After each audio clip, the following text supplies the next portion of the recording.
Now joining the One Star Recruits podcast, we have a Philadelphia native, a husband, a father, an actor, a financial advisor, and one of the best running backs in football history, Eddie George. Eddie, you've been building up your resume. How are you doing today? Man, I'm blessed, man. Glad to be seen and not viewed. That's to say that for sure. Life is good, considering the circumstances and making the adjustments like everybody else, adapting to our way of life now, which seems to be virtual, the way we're doing things. But a lot to be thankful for, though, to say the least. My health, good health, family's good, business is continuing to thrive. But outside of that, everything's good. Yeah, everybody's getting used to this Zoom by now, which we're using Zoom for this interview. But, you know, Eddie, before we get to any football stuff, I personally have a long-standing theory about the all-time great running backs like yourself, and that I want to see if you can verify it or refute it. There's a little bit of I mentioned it a couple episodes ago here on One Star Recruits, but I've always believed that elite running backs must be the best drivers. I mean, a lot of the top running backs have great vision, and you have to be able to see things before they develop in the field, before they happen. I kind of equate that to driving, like if you're on the 405 in Los Angeles or even I-40 in Nashville, you know, kind of staring down 5 or 6 lanes of traffic in front of you. Those are qualities that you have to help you anticipate other drivers' next moves. You think of yourself as an elite driver? Have you ever been in an accident? Can you back me up on that theory? It's a good question. It's an exceptional observation. I have to say that. I like to think I'm a better driver than my wife, because I see things 5 and 6 cars ahead that I can anticipate. Like she'll go at like 90 miles an hour, and I'm already looking down the roadway to see if there are red lights. When I start seeing red lights, I'm like, all right, it's time to hit the brakes. And she's still going full bore ahead. She's only looking a car ahead. Like, no, you got to see it all. So I think there's something to that. So like, if I'm in a rush, I like kind of map out how I need to get in and out of traffic, who's doing what, who's moving slow, who's seems to be not paying attention as much. You can kind of tell by how they're, you know, not too stable with the wheel, and they're going in and out of lanes, and who's on their phones and Instagramming while they drive and all that stuff. So it's funny you say that, but there's something to that theory. I agree with Rip. I thought maybe opportunity for business. I said, Rip, maybe a running back driving school. You know, we trust you. We trust y'all can find the right areas the quickest. Right. You're always looking for the right holes, right? Watch the safeties. Just watch the safeties, folks. Watch the safeties, exactly. Good, man. I'm glad. Thank you for validating that. That's a big highlight for me. Huge for you, Rip. That's huge. Now, Eddie, were you a running back in the day? Any running backs in the house other than myself? Eddie, I'm gonna be real. Go ahead, Rip. No, I was gonna say, yeah, we're all about 5'9", 160, so we wouldn't last long. We don't have the speed that you have, so we're you know. Listen, it's not about the size; it's about the heart. It's about the heart. We do have heart. We'll give you that much. I'll tell you real fast, Eddie. The guy right there, Stenger, was excellent flag football play caller. He did coach a young team, so give him that. Nice. I will say, I'm an excellent running back in the mall. In the mall, I am fantastic. I find the hole so early. I am great at South Coast, but go ahead, Rip. Very nice. Stanka, right? Is it Stanka? That's me. Yes, sir. I like this Dallas and the Titans helmet. Did you see that? That's just convenient. I just had him up normally. I you put him up in the front, right? I didn't even know. Oh, my gosh. That's so coincidental. That's good. That's good stuff right there. Yeah, he rearranges them for every interview. No, I know he does. It's so obvious. Just Dallas and the Titans just so happen to be there, right? There's my real team right there, baby. That 49ers. So, but we'll let that slide right now. Oh, he let it be known. He let it be known. Yeah, let it be known. Great team. Great. Congratulations on everything. God should have won it. If the Garoppolo had, you know, better decision making toward the end, they could have had a championship. So but you feel good though, Eddie, about San Francisco and the direction they're going in? It's a big topic of conversation around here. No, I do. I think John Lynch has done a masterful job of rebranding, and changing the trajectory of this organization, bringing in the right pieces, taking a chance on the Garoppolo. I thought that I think that he still has some tremendous upside in terms of being an elite quarterback. He's a good quarterback, but certainly not elite yet. Still, the jury's still out on him. But for the pieces and parts that they put together, from the running backs to the offensive line to George Kittle, the defense, even some front office moves, has just been spectacular. That's Hall of Fame stuff right there. You know, the beginning of it, well, you got to get the championships to validate that. But certainly the way that he's managed that, along with the front office, has been masterful. So we'll see if they can do it again this year. We'll see. It's what we said. We saw what Coach Jeff Van Gundy was on this podcast, and we say a lot too. We'll see. Yeah. So I'm with you on that, Eddie. We'll see. And we really like the way kind of just in San Francisco things seem to be progressing with, we talked about Belichick a little bit too. Belichick and Garoppolo situation. Did we miss something with Belichick on that Garoppolo move? You played in the league. Is there something with Belichick that we're missing as Niner fans there that we should be looking at? As far as Garoppolo as a quarterback, as far as just letting him go like that. Well, you think about it, I think that he masked his deficiencies really well in that system, because the year that he was having prior to getting hurt in New England, he was putting up record-breaking numbers. I think he had a record-setting month. So I think it's something about the system. Now, when you pull him out of the system, and every quarterback that's come out of that system has been exposed. You've seen their deficiencies. So I'm curious to see what Tom Brady's deficiencies are going to be now that he's no longer under the umbrella of Belichick. So I think it's more Belichick-driven than it is any other player. Kudos to Tom Brady, but I think it goes more toward the coaching staff, his ability to bring in other coaches, because the turnover rate in terms of coordinators is so high in New England that you got to keep the same system. I think front office, team-wise, he deserves more credit than actually the player, because there have been players that come in and out, plug and play, that have all been all pros at one point in time and MVPs and so forth, and but they continue to find ways to be in the championship talk, the Super Bowl talk every single year. So we'll see what happens this year when we're Tom Brady-less. Yeah, he's Belichick's been known for kind of finding those diamonds in the rough, and Yep. Eddie, we're called the One Star Recruits podcast, and I kind of see a connection there with your high school days and a big move that you made. I mean, I think you along with your parents decided to check you out of high school outside Philadelphia and go to military school in Virginia, and I know part of that was triggered by not being seen enough in recruiting, and those were kind of the early days of the post-grad school and guys leaving to find a bigger platform. You ended up being a little bit of a pioneer there. It's super prevalent in football and especially basketball. But how do you look back on that move? I know it worked out well for you, obviously, but for the one stars out there right now, like, what is some advice you might give to high school athletes in similar situations? Well, this correction, it wasn't my move. It was my mother's move. Okay, I there you go.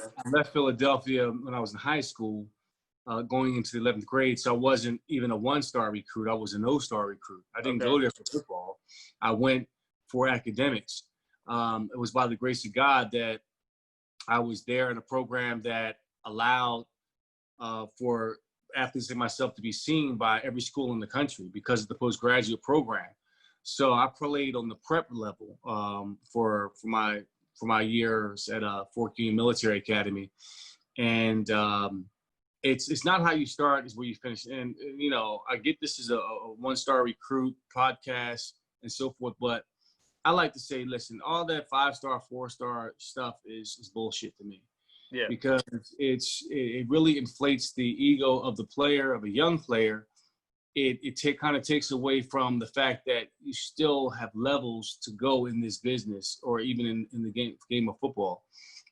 And once you've been labeled a 5-star recruit, you've got to start from the bottom rung again in college.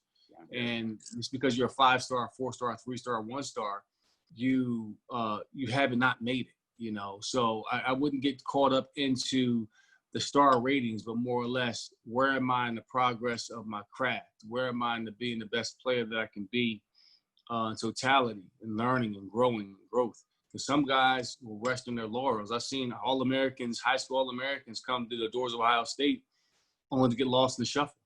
Absolutely. Only to be, so it's about the size of your heart. It's about how big the chip on your shoulder is, and how bad you want to be the best, and what you're willing to do within reason to get there, to reach that level of success that you envision. Yep. I think it's hard. I think it's hard, Eddie, with I think of Maurice Claret and some guys, from the Ohio State with you, too. And I even think of Zeke. It's tough to come in there as a top dog, and you really got to maintain. And we're in Orange County. We talk a lot about Kobe out here and some of the mentality stuff, that you have to maintain to be at that level consistently. I'm watching Dame. I feel like Dame Lillard's doing it right now in Orlando a little bit. It's a mentality thing that's almost next level. So you have that, Eddie, and I really appreciate with that. I mean, listen, you talk about Kobe, all time, not just basketball player, but all time assassin, period. I mean, just in terms of how he attacked life. Just a little bit I know about Kobe. We're both Adidas athletes coming out in 1996. And this cat's writing poetry.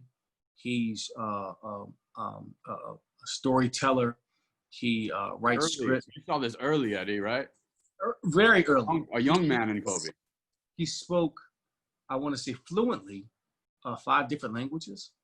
Amazing. You know what I mean? Fluently. Has an intelligent conversation using all the big words in Spanish and in Portuguese and German and Russian and whatever language that is. I mean, using very big words. Now, words that I'm still going to my dictionary word of the day, trying to build in English. So this cat was well before his time, exceptional athlete, was a great soccer player, but you just talk about the mentality. Everything that he attacked with a sense of excellence, that he was going to know every nuance, bit, crevice, crack of the craft that he was in. And it's no surprise to me that he was able to garner an Oscar before his death based on what he's been able to do. And even as a businessman, he was starting to come into his own. So I say all that, there is a certain mentality that you have that applies in all aspects of life. Maybe it's in the water. Maybe it's in the water in Philly. I don't know. It may be. He did go to Lower Merion, and we used to spank on Lower Marion's ass in football, but certainly not in basketball. But maybe it is something in the water where I'm from. Maybe it is. You got that Mamba mentality with you. I know we try to carry it with us. But switching gears back to Ohio State, when you became, in everyone's eyes, a 5-star, junior and senior year, you were the love of the town. You felt the love. And I will say, growing up, I did not like Ohio State. I'm a Pac-10, Pac-12 guy through and through. But I came to respect you guys because the fan base it's everything. I mean, forget Cleveland sports. It's the state. And you guys go hard. What was it like playing in front of the Horseshoe? It's now a bucket list for me to get out there. I never thought I'd say that at 14 years old. So what was it like at the Horseshoe? Buckeye Nation. Man, Buckeye Nation is strong. It's powerful. It was a dream come true to play in front of Ohio State. I grew up with Penn State fans. I wanted to play in State College, Happy Valley, and I did though. I played up there in front of their roaring fans and beat them once, got destroyed once. But there's nothing like Ohio Stadium on a Saturday, football Saturday. Nothing like it at all.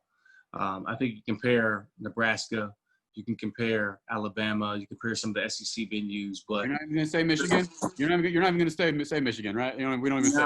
Because honestly, that's a wine and cheese crowd. Huh? Whine when they don't get their way. They whine when things. Yeah, they're not very hostile. It's not like you're walking into a hornet's nest. But it is a storied venue. I got to give them credit for that. But Ohio Stadium, you see the scarlet and gray, and hear Carmen, Ohio, and the fight songs, the pageantry, the tradition, all of it will harken back to the days of Woody Hayes and Archie Griffin and well before then, all the championship teams that played in there and all the All-Americans, Heisman Trophy winners. You'll think of all of that as you walk into that stadium. You can feel the energy of that, the passion of the fans. And there's nothing like it. I get chills every time I go in our stadium because it's just so beautiful. You know, the architecture, how it's built, and how it just sits on top of you is just overwhelming. I love that, because when we go in there and when I do cross that off the bucket list, you say Archie Griffin, I'll be saying Eddie George. Oh, Right. But a little new news in the last hour, Big Ten decided to postpone until the spring. If you were a top 15 pick, this was your last year, would you play still in the spring, or would you? I know it's kind of political. You can stay away from this one if you want, but it's kind of a tough one. I don't know what I would do, because I know you would want to play, obviously be out there with your team, but man, if you're a top 15 pick, how do you? I don't know. Some of them are opting out. A lot of top 15 picks are opting out. What's sad is that you're missing guys that have had that leap year, if you will. Some guys that are projected to be picked third, fourth, or not even drafted at all. That's not even on the radar. They don't have a chance to show what they can do to jump in the scope of being a top round draft choice. Joe Burrow's a great example of that. Mm-hmm. No one thought that he would be the number one pick in the draft. No one thought that he was going to win the Heisman.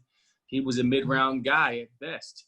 You know, was a kid out of Oregon, or somebody else that everybody was talking about. But to have that incredible year that he had, we don't have a chance to see that from the talent from this year. So I mean, I get the way we have to be socially responsible when dealing with COVID-19 and making sure we're masked up and that we're staying out of harm's way. We're at different times. But I certainly would want to play based off of what I've seen from the NFL and certainly basketball, baseball, how the major sports have handled it. Basketball seemed to have gotten it right.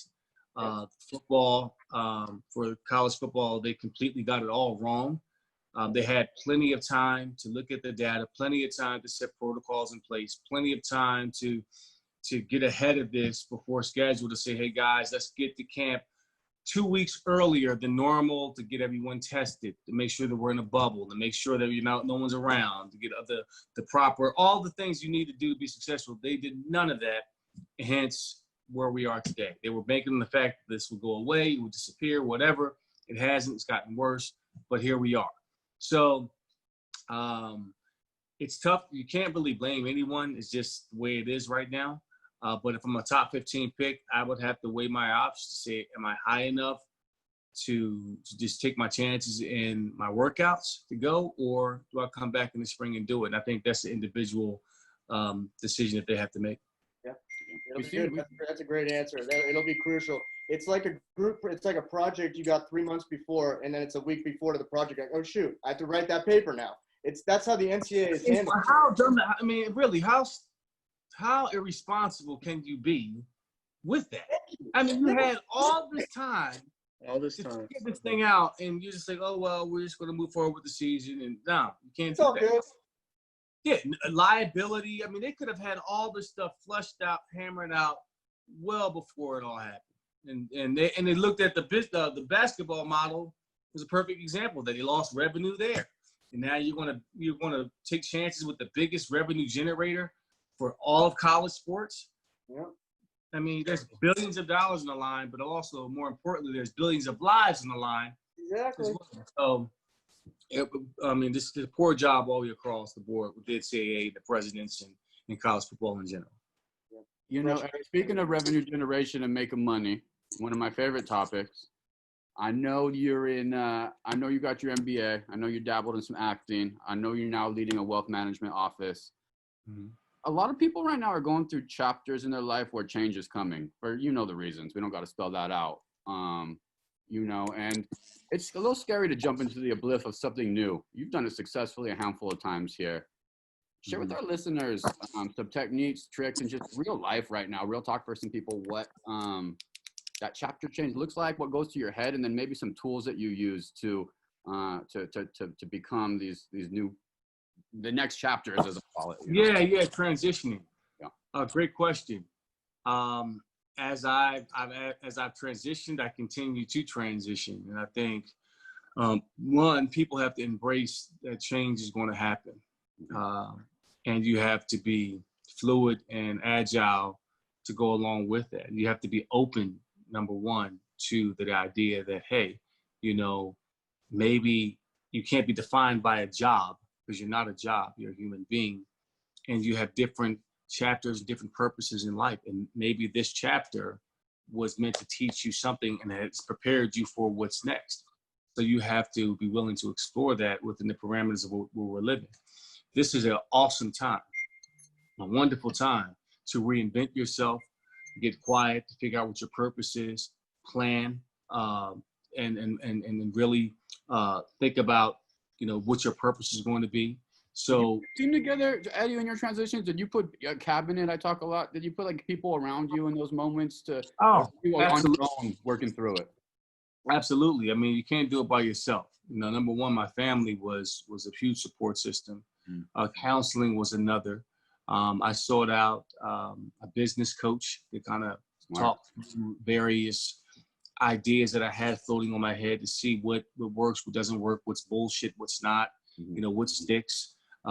Ways to think about viewing my brand and how I can monetize that and build a real business model with that based on the people I know, my experience, my passions. So all of that I took into account. So there's podcasts out there. There are books you can read. There are groups you can get a part of on Zoom that can inspire you to reinvent yourself. If you've lost a job, damn, you know what? In some respects, that's damn good. Yeah. You know, because now you can eliminate the box on what you can do. You can really reinvent yourself. Now's the time to strategize, to plan, and to execute moving forward, whatever that is. I mean, it's a perfect time to figure out, listen to podcasts like this and get inspired. Yeah, thank you, Eddie. It's about getting better. It's about getting better. It's about getting better every day. We talked about it with Dickie V, and you know, somebody who gets better every day in Nashville is hot chicken. Just kidding. It's your boy Derrick Henry. Hot chicken is good. It is good, man. It's your boy really Derrick Henry, man, and he's great. We got fantasy coming up, and that's besides the point. He's a bull of a running back, and he's doing great things at that position. He's 26, you know. I think you coach him. I read you do a little mentoring, and you guys are friends. What's the ceiling for this guy? The ceiling is as high as he wants it to be. I think a couple things come into play. He is 26. He's approaching 4 years away from approaching the magic number for all running backs when they say like they decline 30. But I thought you were going to say 27. So I thought it was like 27, the best jersey number possibly. Yeah, it's all time, right?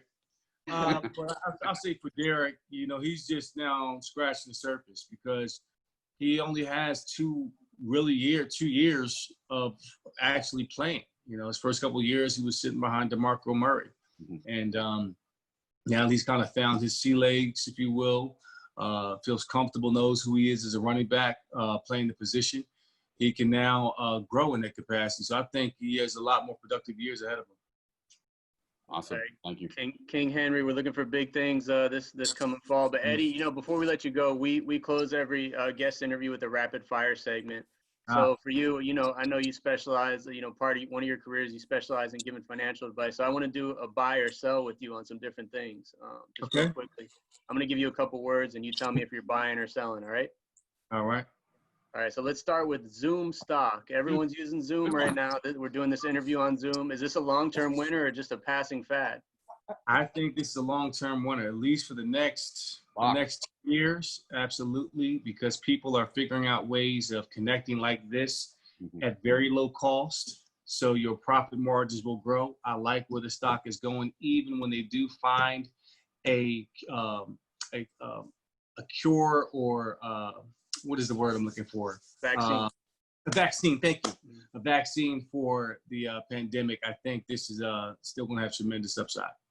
I agree 1,000%. All right, our guy Stanga here in the bottom left there. He's a realtor in Orange County, California out here. He says the market's really hot right now. From a wealth management, you know, asset accumulation standpoint, are you buying or selling on the real estate market right now? It depends. It depends on where you're at. I think when you look at around the country, it's different for different pockets. A lot of businesses are going under. I'm looking more on the commercial side of things. I would say I would buy right now because some businesses can't stay open due to COVID. And that's a bad thing for them. But for some of the developers out there, that could be a really good thing. So I'm looking to buy. I'm looking to buy that opportunity. Excellent advice. Excellent advice from the Heisman. I have no further comment, Your Honor. Yeah, we like commercial too. Thank you. You know, podcasts are another thing we're seeing pop up everywhere. I know your guy Ray Lewis had you on recently, and Joe Rogan signing $100 million deals with Spotify. It's still early in the game, but podcasts, they have a lot of room to grow. Are you buying or selling that statement? I'm a little bearish on it because there's a lot of podcasts out there. There are a lot of people doing it. It's a saturated market. It's going to be tough to differentiate yourself from any other podcast unless you have the name, the marquee guys and so forth. Much like you guys, I'm buying you. So I would say as a market, a little bearish, but as individual, you have to look within the sector to find those winners, those diamonds in the roughs. Yeah. I'm buying those. So individually, I'm looking for opportunities, not the whole thing as a sector. Awesome. Yeah, you know, we're working hard over here to keep it going. I think you see a lot of them fall off after a few months, but we're going to keep going with this. You got to, man. It's all about persistence. We say reps. Get reps, baby. Yep. All right, and just two more quick ones. Your Titans, they snuck into the wild card spot last year at 9-7. You know, they have a solid mix of vets and young guys. Are you buying or selling a repeat playoff berth for Tennessee this year? I'm buying. I'm buying a lot of Titan stock. I think the Mike Vrabel's just scratched the surface on his ability as a head coach. Guys finally bought in. They realize what they can do. This will be a year where you'll see them go from good to great. They won 10 ball games last year. I think you can add 2 to 3 more games on that to this year. They've added the right pieces. They've got Vic Beasley for the rush end. To be that dynamic force as a pass rusher. Of course, Derrick Henry, they're solidified their offensive line. Tight end, Jonnu Smith is going to be fantastic. They got an array of receivers, and Mike Vrabel is a defensive specialist. So that being said, I think they will see Kansas City again in the AFC Championship game. Hey, you heard it here first. One-star recruit. Let me ask real fast. I got you. I'm nervous about football. I'll say it. And I know you spent some time in Dallas. Jerry's World has in Frisco the land, the space, I believe the resources. I don't know the man. We'd love to have him on the pod if you could help, Eddie. But we saw the bubble work in Orlando. We talk about a lot here. I see the travel in baseball doing the weird things, the travel, you know. So does Jerry have it in Frisco enough? And do we have enough time? Can this be the solution to us playing fantasy football and watching these guys? You know, I'm not sure if that's the end-all be-all. I think they have to select geographically 2 or 3 sites and have those teams stay at that specific site over that period in time and figure out a different type of schedule. I don't know what that looks like. But to have all 32 teams, is it 32? All 32 teams at in Dallas. How do you schedule out those games? Is it even possible on your body to play? Like, so let's say we did it all in 3 weeks and you played a morning game and a night game. Let's say crazy, like flag football rules back in. That's not even possible, right? That's not even a realistic. No, I don't. I think your heart is in the right place, but for football, man, it's a different animal. Yeah. You got the recovery time is a lot longer because it's war. I mean, no pun intended on any veterans out there and so forth, but it's a beating on your body. You got to have time to recover. I think the games where you're playing Thursday night, sometimes Wednesday night, you know, after playing on Sunday, that's too short of a window. But I listen, I get it. I want to see football too, and hopefully there aren't any huge outbreaks for this to dampen the season. Yeah, we'll see. Well, thank you, Eddie. We appreciate you having on One Star.